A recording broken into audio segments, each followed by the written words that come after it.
જે વેરાવળમાં એક ફરિયાદ થઈ છે કે જે મતદાન કરતા હોય અને તેવો વિડીયો જાહેર થયો છે. તો કાયદાની દ્રષ્ટિએ આ છે એ જો પોતે કોને મત આપતા હોય એવું જાહેર કર્યું હોય તો ગુનો દાખલ થાય એવું મારું માનવું છે. કારણ કે લગભગ ઘણા બધા એવા સાંજ સુધીમાં વિડીયા આવ્યા છે કે લોકો અંદર મતદાન કરતા હોય એના વિડીયા ઉતારેલા છે અને એના વાયરલ થયા છે અને ટીવી મીડિયા પ્રેસમાં આવેલા છે. તો બધાને કાયદો સમાન લાગુ પડવો જોઈએ. એકને હોડ અને એકને ખોડ, એકને ગોળ એ ન થઈ શકે.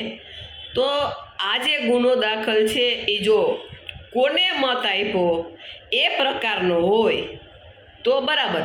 અને બીજું, મારી પાસે એવી કાલ અસંખ્ય ફરિયાદો આવેલી કે ઘણા બધા લોકોએ વિડીયો ઉતાર્યા છે, ટીવીમાં, સોશિયલ મીડિયામાં સાંજ સુધીમાં આવેલા છે. તો શું કામ? શું પોતે મતદાન કરે છે એનો વિડીયો કે સેલ્ફી લઈ અને મૂકવા એ છે ગુનો છે?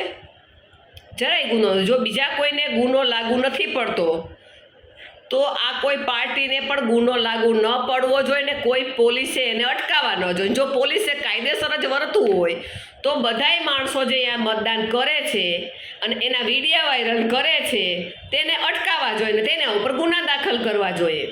શું આ શક્ય છે? જો બધાય ઉપર શક્ય હોય તો જ આ કાયદો લાગુ પડાય.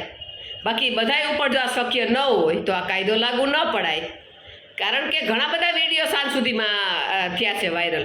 તો હું તો બધે કહું છું કે બધી પોલીસ જુએ અને કોના કોના વિડીયા વાયરલ થયા છે એના ઉપર ગુનો દાખલ કરે. શક્ય છે?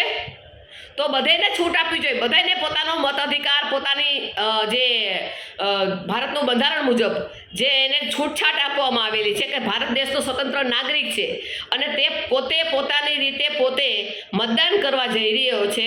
એની જે મતદાનનું જે મથક છે એમાં જે મતદાન કરે છે એવો જો એ વિડીયો કે ફોટો મૂકવા માગતો હોય તો એમાં પોલીસ અટકાવે છે. એવી મારી પાસે અસંખ્ય ફરિયાદો આવી છે.